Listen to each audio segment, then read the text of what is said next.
Joining me now is Miles Rideout. He's the VP of Exploration at Argentina Lithium and Energy. Great to see you, sir. Thanks very much for having us.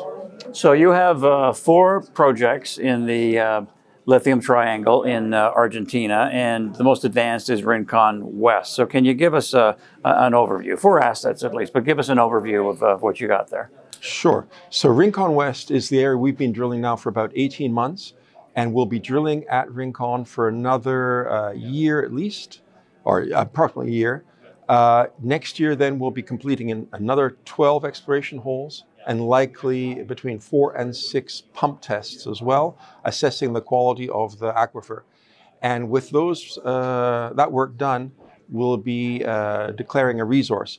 You'll probably see us announcing an initial resource early next year, but there's still another property block to be drilled out there. So it'll be a sort of a work in progress as we add on more meters of drilling and more resource. I see. And then our second lead project is Antofalla North.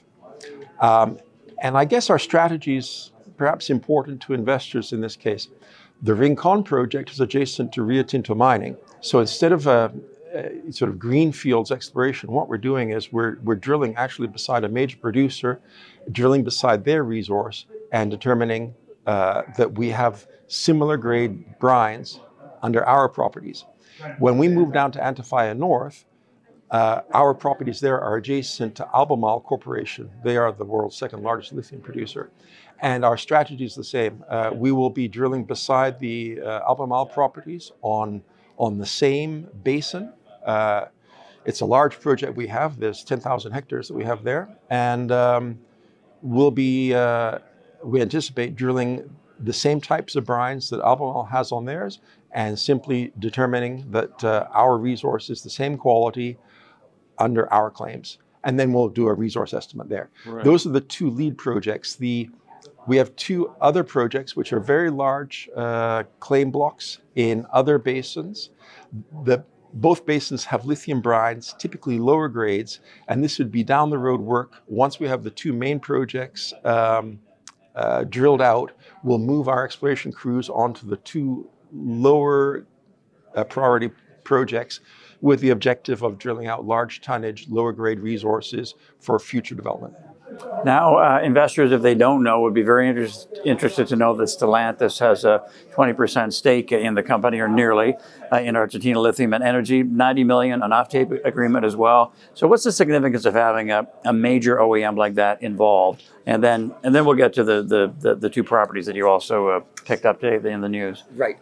So Stellantis approached us about 8 months ago, and they came onto our projects with their engineering consultants, who are experts in lithium development, reviewed everything we're doing.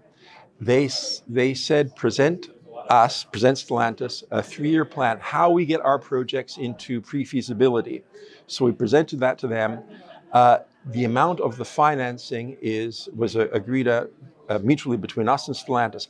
How much funding we need to take our projects today, the 2 lead projects, into pre-feasibility. It's a 3-year process. They've invested $90 million US.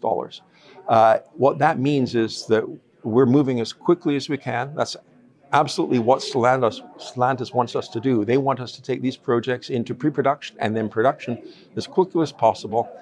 They've expressed that they would like to partner with us at other steps going forward. If we need to fund our project development, they would be willing to do that. And for our investors, what that means is, it's a transformative step for the company. We have excellent properties. We now have the mandate to develop them as quickly as possible. We're funded for that. And by doing this work, we hope to deliver value to our investors, and we won't be diluting our investors over the next 3 years.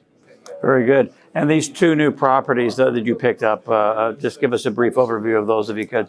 So we're always focused in adding on to our core areas. And so this would be Rincon and Antofalla North. These projects allow us, they're more salar property adjacent to both of those projects.